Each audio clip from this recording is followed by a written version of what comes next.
Racikan Berita. Bismillahirrahmanirrahim.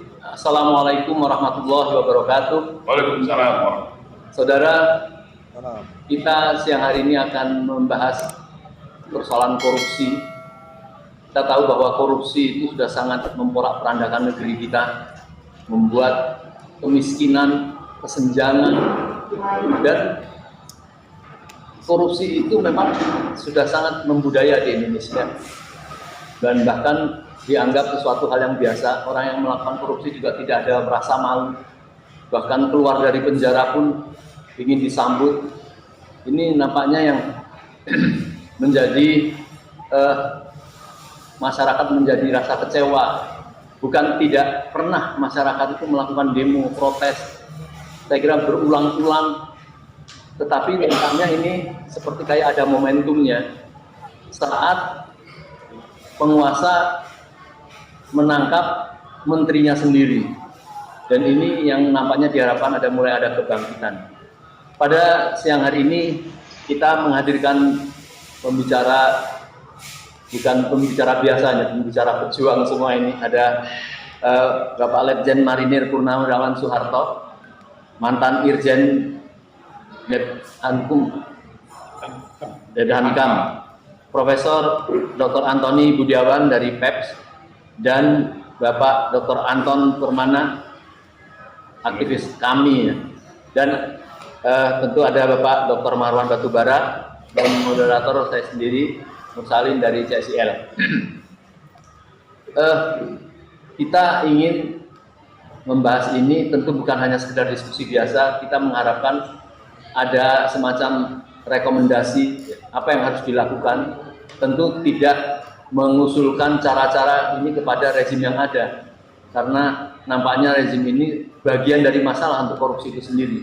Jadi masyarakat memang harus mencarikan jalan keluar untuk segera dilakukan tindakan-tindakan.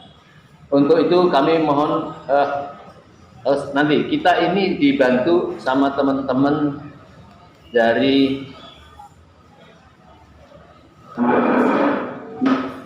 UI Watch, Bang Edi Channel, Mimbartub, Salwa Media, Oligarki, Ekonomi Politik, Ibrahim Aji, IDC, Suara Keadilan, dan Opung Official Channel.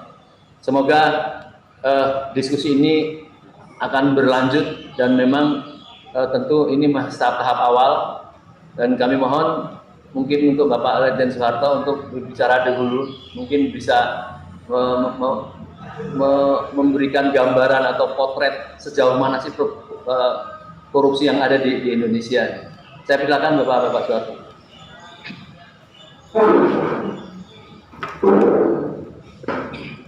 Assalamualaikum warahmatullahi wabarakatuh. Terima kasih atas kesempatan dan ajakan dari adik-adik, karena saya sebetulnya sudah cukup tua mungkin, tapi sampai akhir hayat mungkin ya dengan situasi seperti ini akan saya wakafkan seluruh kisah hidup ini untuk Republik dan untuk anak cucu kita. Dari judul sangat concern saya dengan ini, Indonesia darat korupsi, Jokowi bertanggung jawab. Saya kira ini bukan hoax, tapi ini adalah, kalau menurut saya, ini adalah ujaran kebenaran. Dan ini ujaran kebenaran tidak bisa mungkin dihantam oleh IPT atau apa segala macam, tidak, karena ini ujaran kebenaran.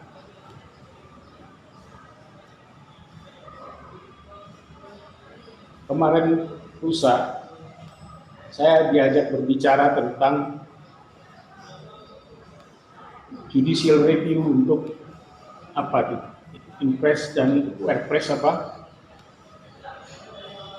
dari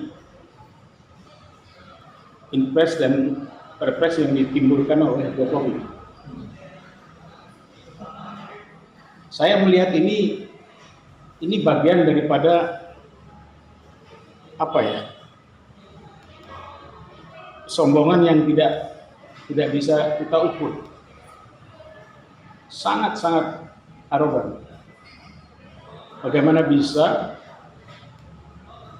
Impres ini atau Perpres ini keluar dan hanya menaungi korban 1965. Tidak ya. Tapi saya ingin pertanyakan bagaimana korban yang terjadi tahun 48 di Madiun ataupun korban Ingawi, yaitu rombongan Gubernur Suryo dengan 102 pengikutnya dibantai habis oleh PKI. Ini yang harus kita pertimbangkan. Inilah yang saya sampaikan ini adalah ini bagian daripada arogansi kekuasaan. Nah, saya ingin berangkat mungkin dengan judul tadi, Jokowi bertanggung jawab untuk darurat korupsi di Indonesia. Betul, karena darurat korupsi di Indonesia ini sudah menyeluruh. Kalau boleh saya katakan, mungkin orang-orang yang sekolah yang sudah pernah belajar di Lemhanas tahu itu. Ancagatra atau berapa itu, 8 gatra istilahnya. Kecuali kalau mereka yang nggak sekolah di sana, di Jokowi, makanya dia nggak tahu, dia langgar saja itu, bilang gitu. Kita mulai lihat dari ideologi pun sudah mulai dilanggar. Politik dilanggar, Undang-Undang Dasar 45 dilanggar dengan amandemen. Dan inilah yang sekarang dipakai referensi untuk segala macam perbuatan melalui Undang-Undang Dasar tahun 2002. Dengan Undang-Undang Dasar itu semuanya bisa dibenarkan. Belum lagi kalau kita bicara masalah politik. Saya tidak tahu politik, tidak tahu hukum. Di situ digambarkan bagaimana hukum itu dilanggar seenaknya dengan adanya Impres dan Perpres yang mewajibkan seluruh kementerian, seluruh instansi pemerintah untuk melindungi korban itu. Nah, korban ini siapa? Kalau kita lindungi semua, ini kan sama dengan melindungi satu hal, yaitu korbannya PKI. Ini landasan saya pada waktu saya bergerak di pada waktu di Kalibata. Saya ingin menyambangi makam para pahlawan kita, pahlawan revolusi. Enggak boleh. Saya nggak ngerti, enggak boleh. Terus saya ke Jogja, saya ingin menyambangi makam Pak Dirman. Sampai dengan pagi itu sudah siap upacara segala macam. Begitu didengar siapa ini, Letnan Jenderal Marinir Soeharto, enggak boleh. Makam digembok. Untuk mana saya itu terus terang dari Parti Forum Anti Komunis Indonesia itu nggak kurang akal. Telah disiapkan, dia lompat pagar, bawa bunganya, ditaruh di kanan. Apa alasan saya nggak boleh ke makam Panglima besar saya itu? Apa? Ini yang saya nggak bisa mengerti. Bahkan sekarang ini kalau kita lihat, saya juga dengar kemana dia Pak Anton Permana, masalah pelanggaran politik, pelanggaran ekonomi, belum lagi nanti dari Pak Marwan, itu sangat masif sudah. Bahkan saya punya kesimpulan, kalau ini terjadi pada tahun 98, saya 98 PH pelaku, saya Komandan Marinir, ini sudah habis, sudah meletus. Tapi saya nggak tahu bagaimana kok ini bisa nggak meletus. Demi Allah, saya berharap ini meletus. Tidak ada obatnya lagi kalau tidak meletus. harus meletus. Terserah mau dinilai apa saja. Nah, ini tidak meletus. Secara politik sudah dikebiri, secara ekonomi sudah dikebiri, terus secara sosial politik, sosial budaya dikebiri, pertahanan juga dikebiri. Beberapa waktu yang lalu, pada waktu di Hotel Sopyan maupun di tempat ini juga, saya berbicara masalah Papua. Papua itu tidak akan pernah berhenti, tidak akan pernah selesai kalau kita tidak merubah dasar. Papua itu bukan KKB. Saya ulangi lagi, KKB, bukan KKB. Bukan kelompok kriminal bersenjata, tidak. Dia sudah punya presiden sendiri, punya panglima sendiri, punya senjata sendiri, punya bendera sendiri, punya lagu pembelaan sendiri. Kok kelompok kriminal? Bukan. Itu adalah organisasi Papua Merdeka. Kalau kita sudah bicara masalah organisasi Papua Merdeka, itu adalah porsi daripada TNI. Saya ulangi lagi, porsi TNI, bukan porsi polisi. Kalau dijadikan KKB, itu menjadi porsi polisian. Yakin saya, hakul yakin saya, sampai negara ini kiamat tidak akan selesai. Kenapa? Karena ada maksud tertentu di balik itu.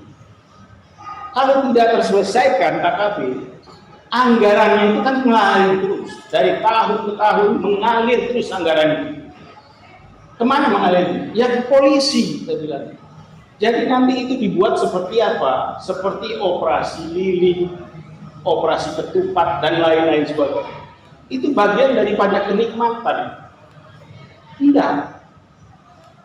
Kalau saya panglima, enggak, serahkan pada saya. Pergi semua. Pergi semua. Saya selesaikan. Kalau tidak selesai, gantung. Itu saja. Kenapa? Karena di situ harus ada niat kita untuk membuat kedaulatan kita ini bulat. Dan jangan dikomersialkan istilah KKB, harusnya OPM menjadi KKB, itu dikomersialkan. Percaya saya, terserah. Kalau orang bilang Pak Harto itu suzon, nggak apa-apa. Apa di dalam undang-undang ada orang suzon itu dihukum? Enggak. Boleh aja suzon. Kalau salah terserah, saya mendukung dan enggak. Tapi itu sudah tidak benar. Coba ABRI datang dalam 3 kelompok di sana di tengah hutan. Kok tahu diserang? Kan nggak mungkin.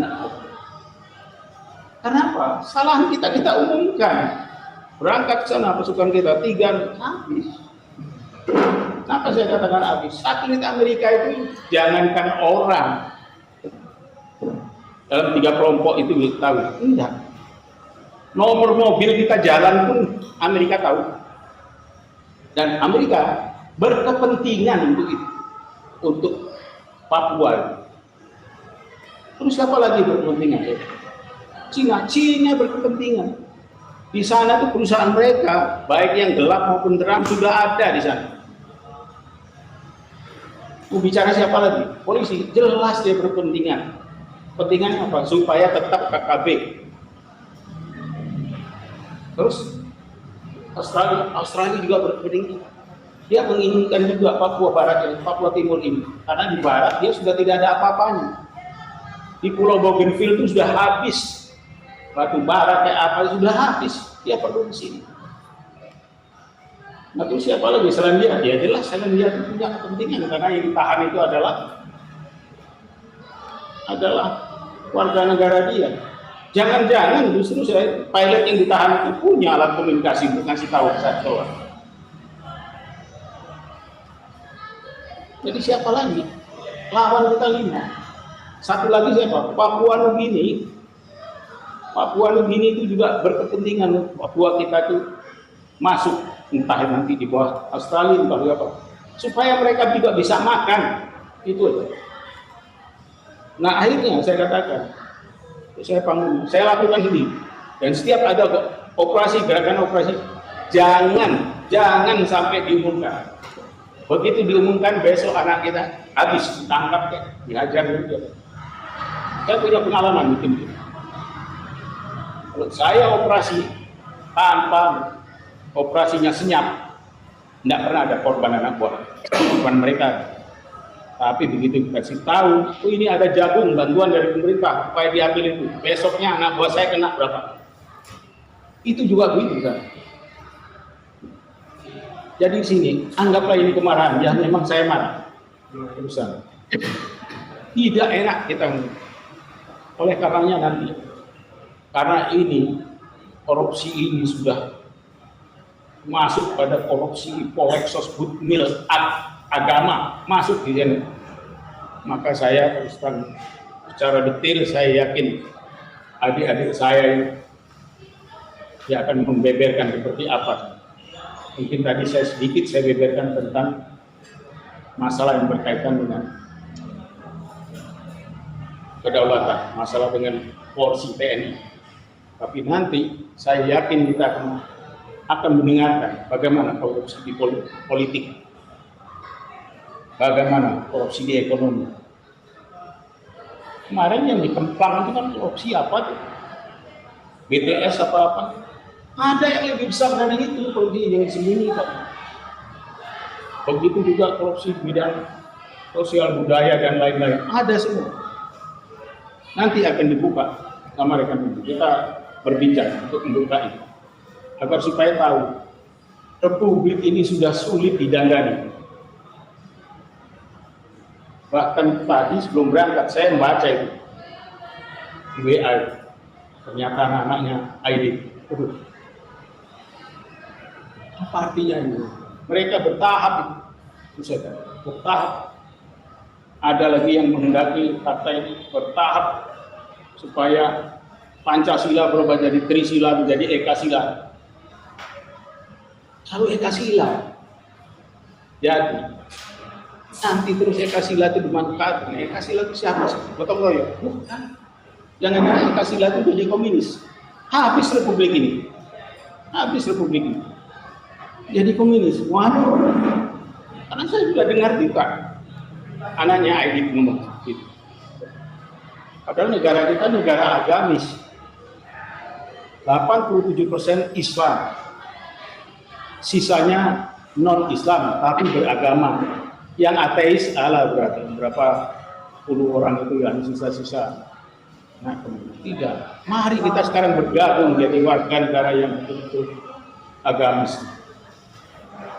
Nah, inilah pesan saya. Satu lagi yang ingin saya sampaikan.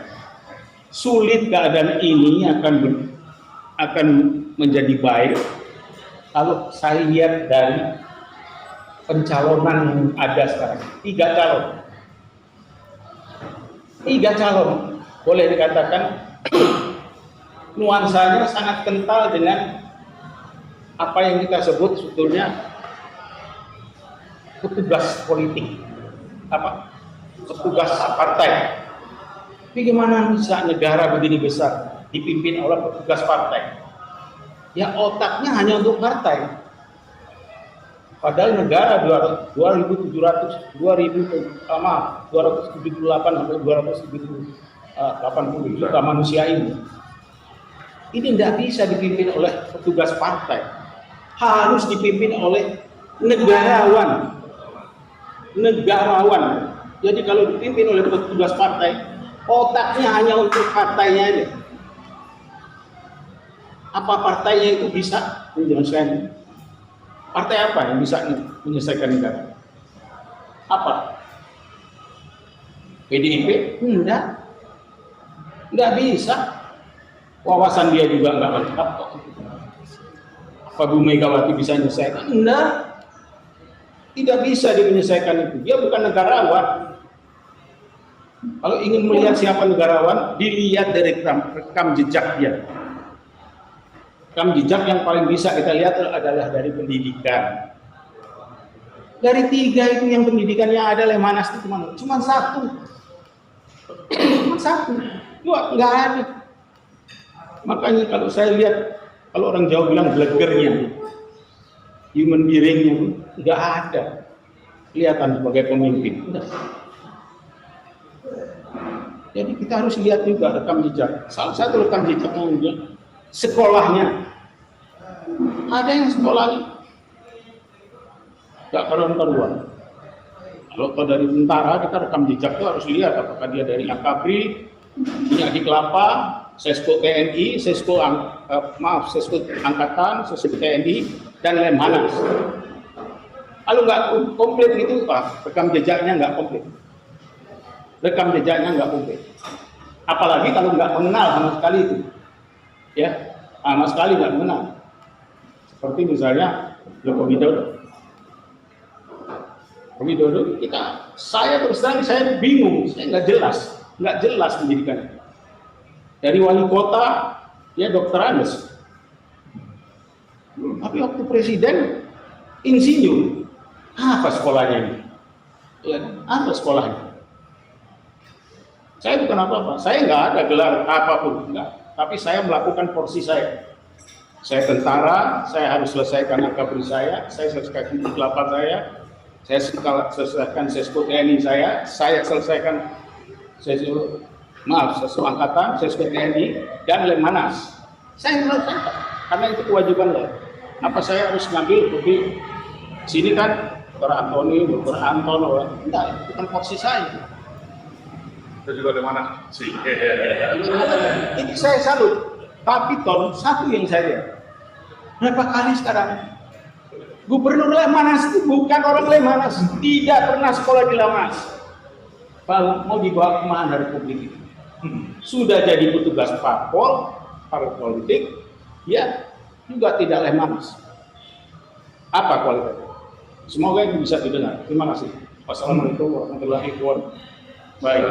Terima kasih. Mungkin sebelum saya lanjut yang lain, jadi korupsi ini nampaknya kan sudah merambah kemana-mana, dan salah satunya tadi contoh mencontohkan tentang bagaimana bahkan tentang KKB atau itu bagian dari korupsi. Jadi apakah korupsi apa yang disampaikan Pak Arto tadi itu ada diambil masuk ke kekuasaan atau untuk memelihara komponen-komponen yang dianggap dia mungkin diberikan cara-cara mencari uang dengan korupsi itu? Kalau menurut saya masuk di kuasa, karena keputusan untuk menentukan KKB atau bukan KKB itu, dan perlu diketahui orang korupsi itu bukan cuma dari misalnya kayak BPK, Badan Pemeriksa Keuangan. Tidak, orang korupsi itu bukan dari keuangan saja, tapi mulai dari membuat perencanaan, dari membuat kebijakan, itu sudah tertempel di korupsi, sudah jadi orang korupsi. Sehingga kalau saya sarankan tetap aja pasal berapa itu misalnya BPK, tinggal saya bilang aman. Adendum, di dalam adendum itu tidak misalnya BPK ini bukan cuma Badan Pemeriksa Keuangan, tidak lengkap, tapi harusnya Badan Pemeriksa Kinerja Negara. Sehingga nanti kalau di bawah kinerja negara itu saya ada 3. Ada Badan Pemeriksa Kinerja Legislatif, ada Pemeriksa Yudikatif, dan ada Eksekutif. Tapi sekarang ini juga korupsi. Saya bukan korupsi, maaf. Ada nggak pemerintah kita yang punya Badan Pemeriksa dan Pengawasan daripada kinerja negara, kinerja pemerintah? Jadi kalau kita katakan ada POIK, planning, organizing, executing, dan controlling, ini ada planning, Bappenas. Walaupun Bappenas ini bagian daripada korupsi sekarang, dia cuma bagi kue aja. Datang orang si penegak ini porsi saya ini dapat, tapi dia berbagi, dia ada fungsi. Terus organizing itu ada di Seknek itu menentukan semua institusi non departemental itu. Executing semua menteri-menteri daripada yang menangani bidang-bidang itu. Walaupun kenapa jadi menteri? Menterinya dari partai semua. Mereka berebut. Jadi dia punya misi, saya untuk menjalankan pemerintah, tapi jangan lupa saya dari partai. Saya juga menjalankan misi daripada partai. Itu bagian daripada korupsi. Controlling ada nggak? Nggak ada. Kalau kita lihat, oh ada Pak, di departemen ada iri. Enggak. Iri itu undergo daripada menteri. Kita ingin inspektorat itu yang independen, langsung di bawah presiden. Enggak ada itu. Jadi kalau ada pemerintahan baru seperti itu harus ada. Baik, terima kasih Pak. Mungkin kami sekarang kepada Pak Anton Permana dulu, Pak Anton Permana. 15 sampai 20 menit. Nanti yang putaran kedua nanti kita saling menanggapi. Sekarang dari Pak Anton. Oke, assalamualaikum warahmatullahi wabarakatuh.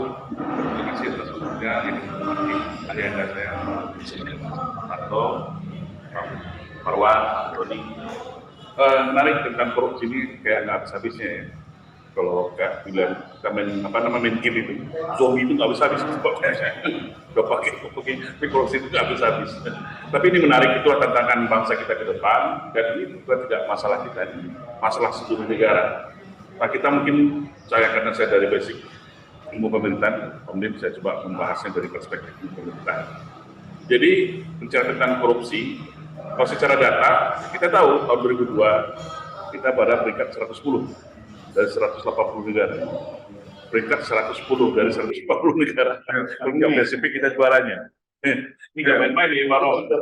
2022. Ya, itu dari Transparansi Internasional, itu kita peringkat ke 110 dari 180 negara.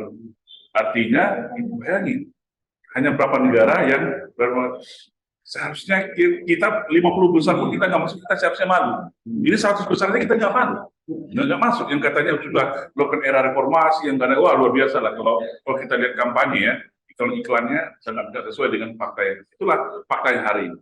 Terus yang kedua, saya teringat dalam bukunya John Girling tentang corruption, capitalism, dan demokrasi itu membagi korupsi itu ada 3.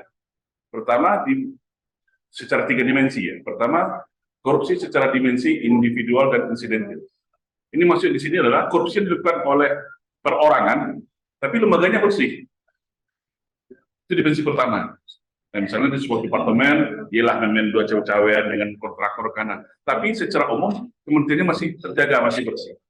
Dimensi yang kedua adalah yaitu dimensi institusional. Itu lembaganya pun sudah terlibat di dalamnya.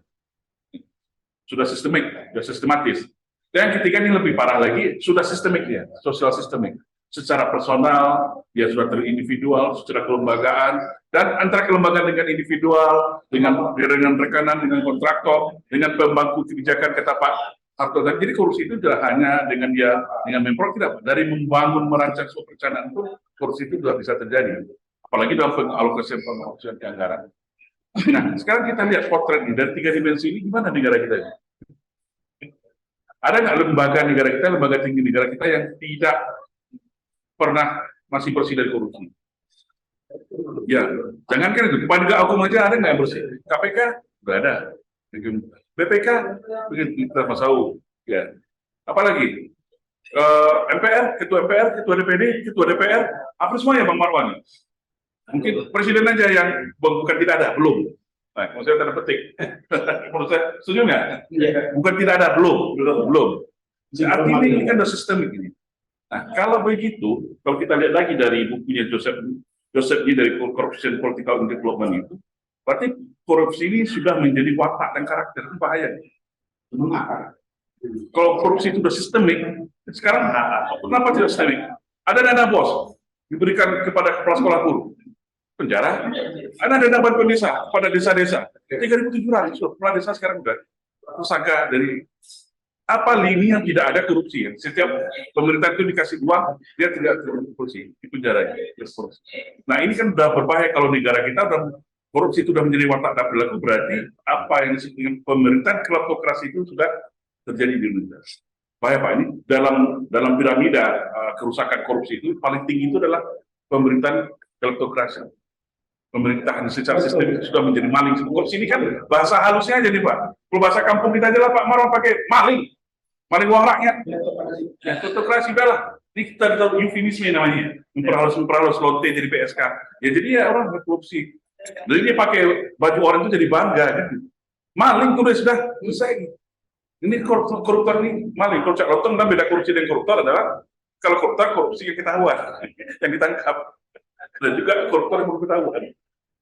Nah, ini kan permasalahan yang tidak main-main terhadap bangsa kita. Bayangin Pak. Ini berapa BPK temuan 349 triliun. Belum yang emas 188 triliun. PPTK kemarin temuan itu. Mana Kementerian Keuangan aja? Nah, itu kita baru yang berbicara tentang yang ada anggaran-anggaran di departemen-departemen. Kalau kita bicara tambang, Pak, ini apa nih ahli pertambangan? Deputi aja bilang orang 5.000 triliun ya. Yang transaksi pertambangan tahun 2022, tapi uangnya nggak ada di Indonesia. Kemana perginya ini? Nah, kita jadi saya gini, bayangin korupsi ini jangan dianggap tidak berdampak terhadap negara kita. Kalau korupsi ini tidak ada, nggak mungkin kita berutang. Kalau korupsi ini bisa tidak ada, nggak mungkin ada jalan berlubang. Pupuk-pupuk langka ya subsidi. Bayangin, utang kita ada kalau digabung semuanya. Sekarang udah 7.000 triliun. Digabung dengan swasta hampir 15 ya. 15 triliun atau 16 triliun utang kita. Seharusnya kalau lihat sumber kekayaan alam kita nggak ada negara kita berutang. Malah siapa Panglima Nusi bilang malah pandai aja kita mendisiplinkan pajak, so Bang Faisal Basri, selesai negara kita nggak ada utang. Tapi apa penyebabnya? Jadi korupsi tadi. Korupsi ini adalah permasalahan bahaya laten yang sangat luar biasa bangsa dan negara kita. Cuman sayangnya fokus pemerintahan kita kepada radikal toleransi politik identitas. Ini masalah. Yang merusak itu korupsi. Kalau kita korupsi itu kita nggak ada anak kita nggak sekolah, yang terlantar, jalan berlubang, pupuknya mahal. Biaya hidup sekarang berapa mahalnya, susah cari kerja, gaji-gaji honorer itu bisa di-upgrade semuanya, bisa disubsidi. Baik keuangan begitu besar hanya menguap kepada hanya kelompok-kelompok tertentu, ya kleptokrasi tadi. Nah, ini yang menurut saya ini perlu kita bahas bersama, ini bukan main-main lagi. Nah, kalau kita berbicara secara ilmu hukum ini, kalau tadi secara aspek ilmu pemerintahan, secara ini korupsi ini kan salah satu perbuatan melawan hukum. Kalau kita berbicara hukum, sistem hukum itu ada 3. Yang itu saling berhubungan, itu legal substan, legal kultural, dan legal struktural. Legal struktural itu adalah pelakunya, ya, pejabatnya. Legal kultural, legal substan itu aturannya. Nah ini salah satu, kalau struktural, memang kewenangannya ini sudah kelewatan sehingga dia memberikan keleluasan untuk melakukan korupsi. Legal substan aturannya yang buat mereka sendiri, Pak. Sekarang, mohon maaf, punishment-nya apa sih korupsi? Nggak bikin efek jerah. Beda dengan Singapura, Pak. Singapura kalau koruptor itu jangan pegang KTP, urut buka rekeningnya nggak boleh. Ya, gimana dia mau berangkat kemana-mana? Gimana dia belanja rekening nggak ada? Dia memang dimiskinkan. Jadi orang takut korupsi. Kalau sekarang koruptor masih bisa nyimpan uang di sana, uang di sini. Malah ada orang yang saya kan mantan narapidana penjara, belum narapidana belum inkrah di penjara, malah koruptor itu punya uang, orang minyak uang di dalam. Penjara politik. Iya, setanan politik. Saya tahu sekarang bagaimana seorang tahanan punya uang.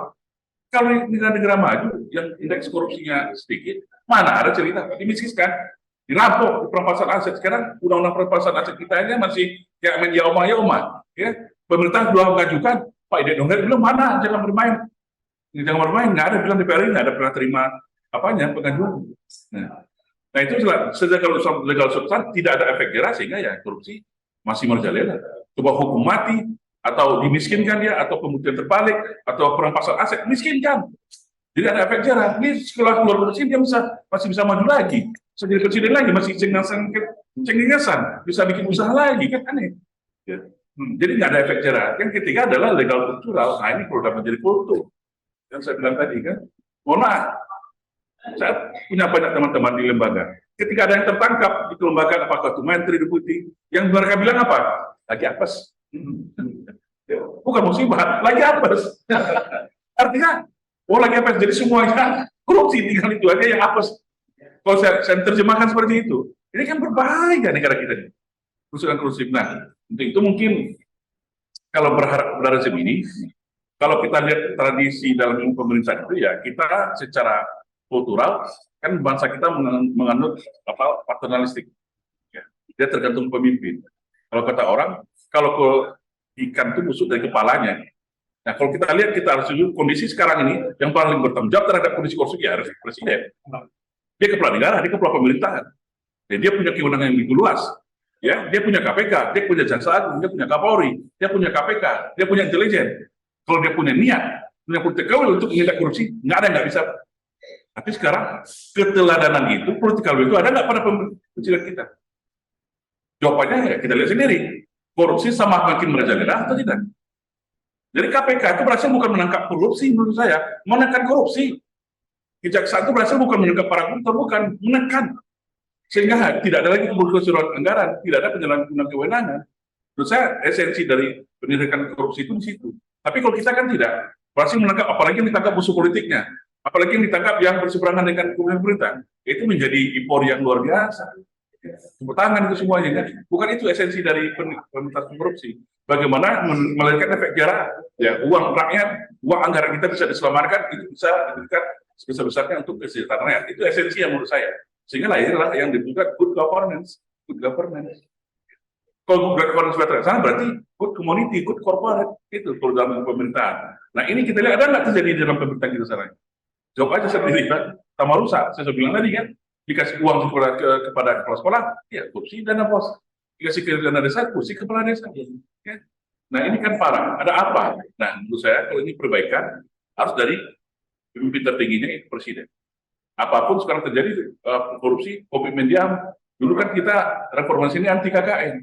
Ya kita berada Pak Harto dulu sebagai dan Marinir, saya masih ingat dia membuka pagar itu Pak ya, supaya demi rakyat ada perubahan. Reformasi ternyata perubahan apa yang kita dapat? Korupsi indeksnya semakin parah, semakin apa? Kesejahteraan yang paling harmonisasi masyarakat kita tambah rusak. Ya, kedaulatan kita lihat berapa ratus kita tambang kita yang dibawa dari Sulawesi itu keluar mana? Dengan sistem konsesi kita hanya dapat pajak doang. Yang keberusahaan pasir laut lagi nih Pak, menimbat Pak. Pasir laut dengan alasan pendalaman alur bla bla bla ini berkeluar beritanya 1,9 miliar kubik ada orderan dari negara sebelah. Gila kan? Apa ekosistem kita? Lingkungan kita. Nah semua itu adalah cadangan tabungan untuk masa depan anak-anak kita generasi muda. Ini para mahasiswa harus tahu nih Om Lin. Jangan diam nih para mahasiswa nih, jangan malah tidur, jangan mager, jangan malas gerak, jangan jadi generasi rebahan lah. Ini masa depan kalian itu lagi dirampas. Itu adalah untuk masa depan kalian, untuk sekolah, untuk kesejahteraan kalian. Itu yang dirampok sekarang oleh para koruptor. Itu koruptor yang sudah sistematis. Apa sistematisnya? Kalau ada dapat proyek, kalau ada kebijakan, dapat tahu sama tahu aja. Karena sistematis itu. Ya, ini fakta kita sampaikan hari ini. Ya, buktinya udah banyak. Nggak perlu kita sebutkan lagi, udah banyak. Berarti itu sekiranya dari pendapat saya, Om Lin. Nah, ini perlu jadi konsentrasi kita bersama. Ya, kalau ini perbaikinya harus dari kepalanya. Mungkin nah, presiden harus tanggung jawab. Sedikit terjadinya sistematis itu karena tidak ada penindakan atau memang dipelihara seperti apa? Dalam teori kepemimpinan itu, ya harus keteladanan seorang pemimpin dulu. Keteladanannya mengejarkan dia untuk tidak korupsi tidak. Dia punya protokol untuk melakukan penindakan. Nah ini kita kemarin anaknya dilaporkan kan, ya. Terlepas nih salah betul, tapi anaknya dilaporkan, ya, sama saudara kita Ubedullah. Ya gimana lakukan penindakan, ya kan? Saya ingat adalah kata-kata Sufi dari Syekh Atila Iskandar ketika manusia mati dikubur di tanah. Ketika tanah mati dikubur di mana? Ketika pakaian kotor dicuci di air, tapi ketika airnya kotor cuci di mana? Ini bahaya nih. Kalau bahasa Padangnya ada tuh Pak, tonggak warabah Pak. Nah nanti Pak Harto tuh pernah hidup di Padang tahu maknanya. Ini kan bahaya nih, tonggak warabah. Nah ini menurut saya, jadi keteladan pemimpin. Apapun itu dalam sisi tentara udah jelas. Nggak ada kesalahan dan abuah, semua kesalahan komandan. Dia punya kewenangan, dia punya kuasa, dia punya kendali. Kalau kesalahan gue, ya salah dia. Jangan nanti pas bantu-bantu betul presiden, pas utang negara, jangan gitu dong. Harus fight. Nah gitu juga dalam pendidikan korupsi ini. Ya, berarti ini kesalahan. Saya lihat ada tanggung jawab presiden harus menyelesaikan masalah ini. Ini masih ada waktu nih, 1 tahun. Terakhir, masih ada waktu kepada Presiden Jokowi untuk menyelesaikan masalah korupsi ini di Indonesia. Jangan juga hanya berlaku pada musuh-musuh politik. Jangan jadi ini juga dari masalah permainan politik juga, itu juga peringatan. Sebab apa? Kekuasaan itu berganti, Pak. Jangan juga sewenang-wenang loh. Kalau nggak malika mulki timur kemantasya, Allah itu akan mempergilirkan kekuasaan. Nanti dia terlalu kasar, nanti kalau dia lengser dia juga dicari orang. Nah, sampai kapan negara kita kayak gitu? Ini juga harus diingat oleh Pak Jokowi dan rezimnya. 1 tahun lagi, Mas Agil, lakukanlah perbaikan. Kita pasti akan support untuk perbaikan, kita support. Hadir, tapi habisin semuanya. Ya, jangan tiba di Matul Piciangkat, tiba di Paru dikampikan kuasa orang Padang. Pilih kasih diskriminatif. Gitu. Biar masuk dikit Pak, orang Minang ada juga nonton. Baik, sementara itu. Terima kasih Bang Mulya, terima kasih. Assalamualaikum warahmatullahi wabarakatuh. Prof, ini tadi dari Bapak tadi kan menyampaikan bagaimana sudah merambah kemana-mana. Sebelum nanti membahas itu, mungkin Prof melihat korupsi yang ada sekarang ini sebelumnya sudah seperti apa? Sejauh mana? Apakah memang masih ada bisa pemecahan atau seperti apa? Ya, terima kasih Ulin. Jadi kita lihat memang korupsi ini sudah tadi yang disebutkan oleh Pak Jenderal mengenai sudah mendarah daging. Ya, kalau kita lihat sudah sampai ke akar-akarnya. Dan saya melihatnya juga di sini malah yang tadi ya terstruktur TSM sistematis yang akan menjadi sistemik dan kemudian ya sangat masif ini sangat luar biasa nilai-nilai korupsinya ini. Jadi kita lihat bahwa di sini ada yang ini disebutkan saja, ini ada di Kementerian Keuangan. Ya, korupsinya sangat begitu masif, Fantastis ini. sampai transaksi mencurigakannya 349 triliun. Nah, apakah itu sebagai kebetulan? Tidak, karena ini sudah diberitahu oleh Pak PPATK dalam waktu yang sangat lama. Nah, berarti tadi menjawab sebetulnya didiamkan juga, gitu kan? Nah, bahkan yang terindikasi korupsi malah disingkirkan. Disingkirkan apa artinya?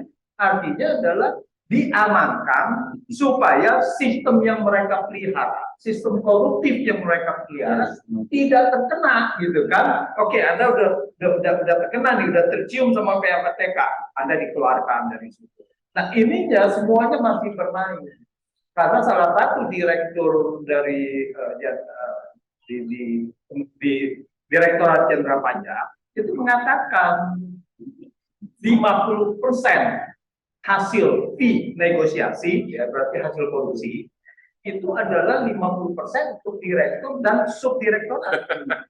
Dibagi-bagi. Nah, kemudian 50%-nya lagi itu untuk tim pemeriksa. Itulah kenapa setelah diungkap, Gayus Tambunan mempunyai harta sedemikian rupa. Sewaktu Gayus Tambunan tertangkap, lalu kemudian ada melibatkan 27 nama, tetapi tidak diusut. Nah, begitu juga yang lain-lainnya. Jadi ini sudah yang sistematis sekali gitu. Jadi ya saya menambahkan korupsi kolektif. Saya menambahkan yang kolektif gitu. Dan itu satu di kementerian dan ada di ya baru-baru ini di Kominfo, ya kan? Bayangkan dari 10 triliun dana yang diturunkan 8 triliun korupsi. Ini apa kalau tidak bukan masif dan terencana dengan baik dan sebagainya gitu. Ini sudah kolektif gitu. Kolektif bahkan bisa bermain dengan supplier, vendor, artinya mereka tidak perlu supply, artinya supply-nya fiktif toh, karena tidak dibangun 3.000 tower lebih tidak dibangun gitu kan. Nah ini itu di Kominfo dan kita tahu yang sudah tertangkap ini di Kementerian Sosial, di Kementerian Kelautan dan Perikanan dan Kementerian Perhubungan, ada juga Dirjen Kereta Api masuk juga, Hukla, hubungan laut dan hubungan udara itu ada korupsi semua di situ di perhubungan. Terus ada Kementerian SDM yang namanya korupsi tunjangan kinerja, TUKIN. Jadi ini kan luar biasa. Begitu tadi disebutkan juga ada yang namanya kejaksaan, hakim, ada hakim agung tertangkap. Ya, Semuanya udah tersangka. Semuanya udah tersangka. Sudah tersangka. Jadi ini kan luar biasa. Lalu kemudian di BUMN BUMN itu bahkan besar sekali, yaitu Garuda, Krakatau Steel, lalu kemudian ada Waskita Karya, Terus kita ya, dan sekarang ini lagi disidik BUMN bekerja sama dengan dengan bea cukai, yaitu mengenai informal. Ini kan lagi disidik kan. Dan tadi saya belum menyebutkan juga Kementerian Perindustrian, yaitu mengenai impor garam gitu. Jadi yang tadi dikatakan kalau belum tertangkap, kita belum tidak berarti tidak ada korupsi. Kalau yang tertangkap apes, kan gitu. Nah ini masalahnya. Terus kebijakan ini yang paling parah lagi adalah korupsi mengenai dengan kebijakan. Kebijakan yang koruptif. Yang baru-baru ini adalah terindikasi yaitu mengenai ekspor pasir laut atau pasir laut ya, begitu ya. Pasir laut kan sekarang udah boleh lagi ditambang gitu kan.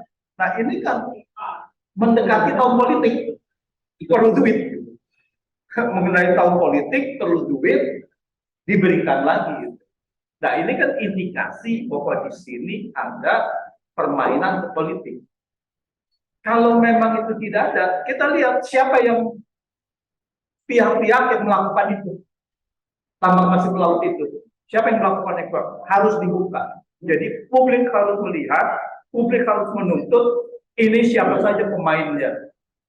Ya, biar ada transparansi. Kalau memang ini adalah untuk benar-benar pendalaman atau apapun ya, jadi alur itu, dan kita lihat kalau pemainnya hanya oligarki saja, pemainnya hanya penguasa saja, jelas ini adalah kebijakan koruptif. Kecuali dia memberikan kepada mungkin 1 juta orang yang bisa UMKM yang boleh menambang gitu kan, itu demi rakyat gitu kan. Nah ini apa gitu? Ini yang kita harus lihat. Dan kemudian kita lihat kebijakan-kebijakan koruptif ini adalah misalkan kartu prakerja. Semasa pandemi dikeluarkan kebijakan-kebijakan yang menguntungkan pihak-pihak tertentu. Kartu prakerja itu seolah-olah membantu si pencari pekerja, si orang yang mau cari kerja. Seolah-olah dia diberikan, tetapi dia itu diberikannya uang seolah-olah ke dia, tapi kemudian dikeluarkan lagi untuk training di platform. Platformnya cuma 8 platform. Ya, nggak boleh ke tempat lain. Dan 8 itu mungkin teralokasi 1 atau 2 yang sangat besar gitu. Nah, ini juga harus ini puluhan triliun. sedikit Dia punya itu dananya. Terus kemudian tes PCR, tes untuk COVID, itu apa dananya? Itu siapa yang menikmati gitu? Dan yang memberikan ini kan kalau kita bicara tes COVID, ini kan harusnya public goods. Public goods pasal 33 itu mengatakan harus dikuasai oleh negara. Yang menguasai hajat hidup orang banyak harus dikuasai oleh negara.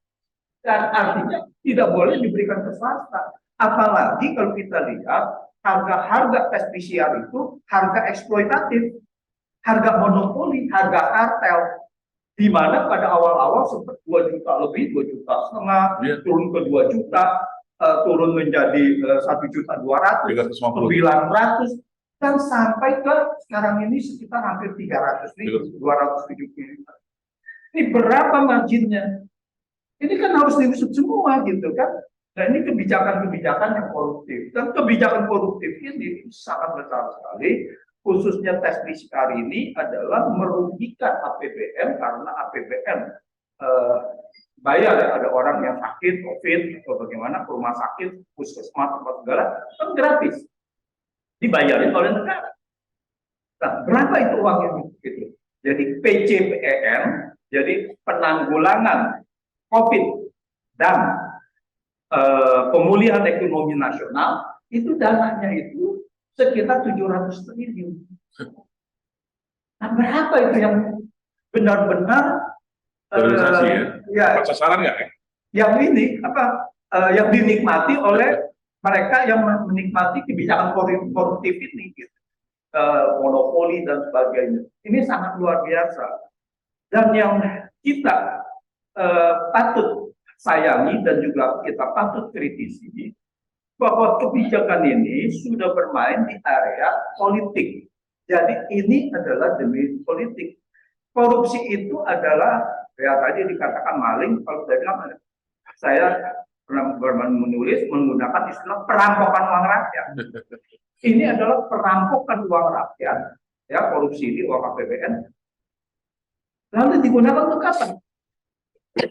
Untuk pemilu dan untuk menghajar rakyat lagi. Ini kan lingkaran setannya di situ kan. Jadi digunakan untuk kepentingan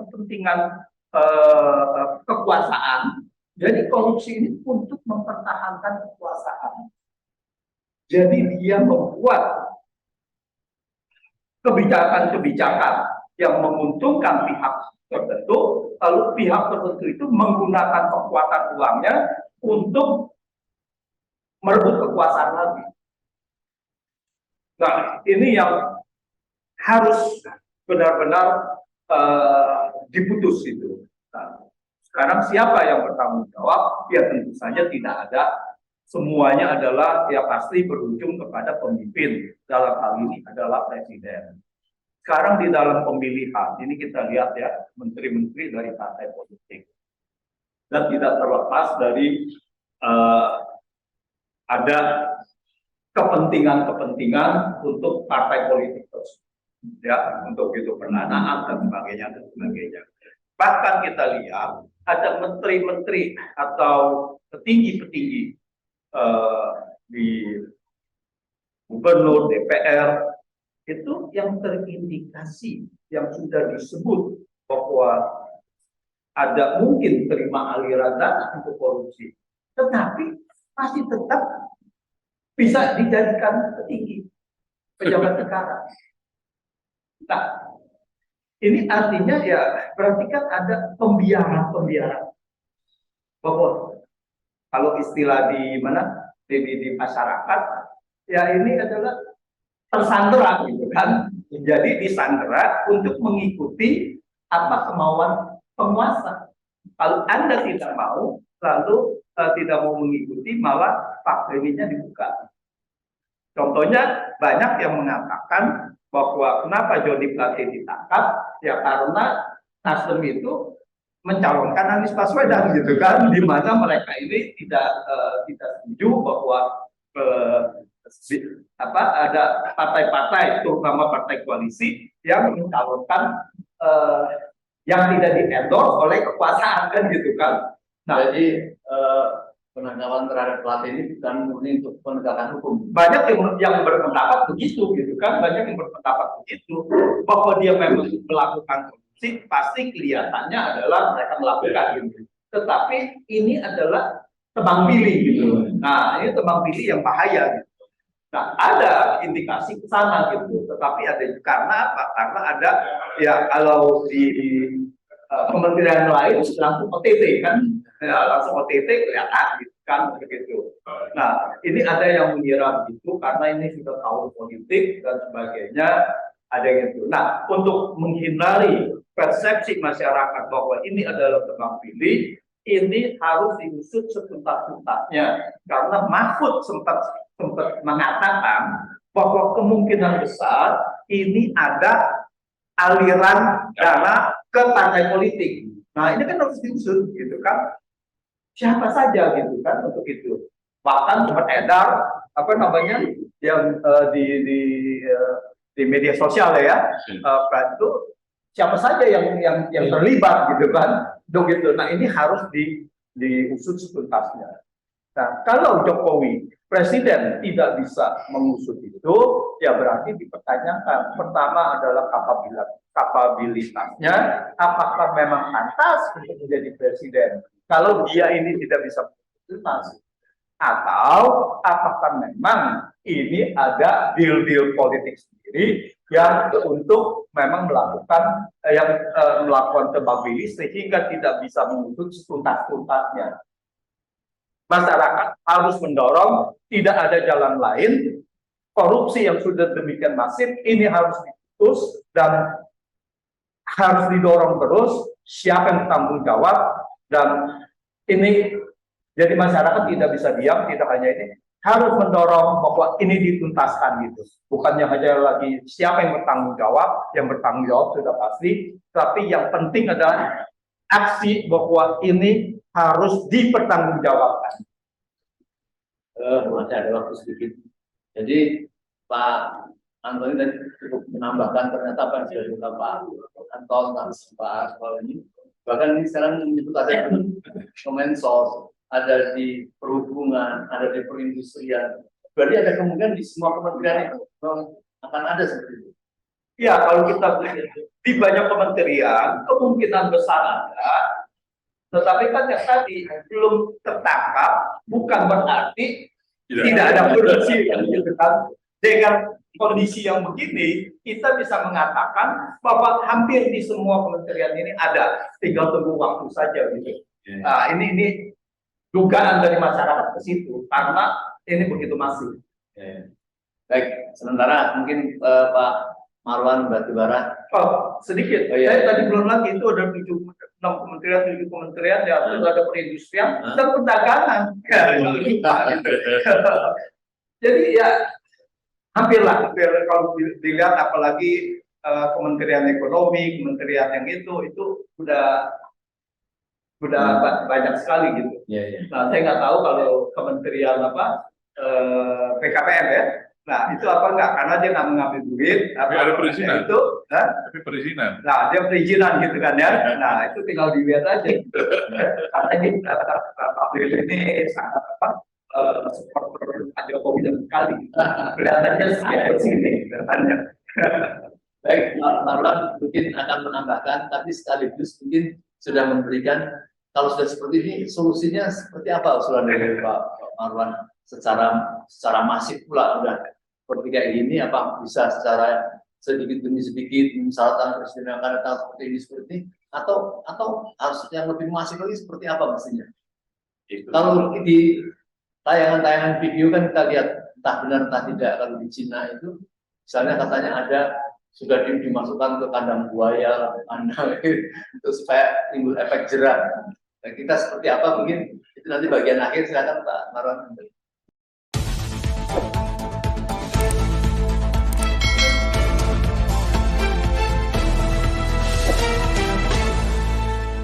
Racikan Berita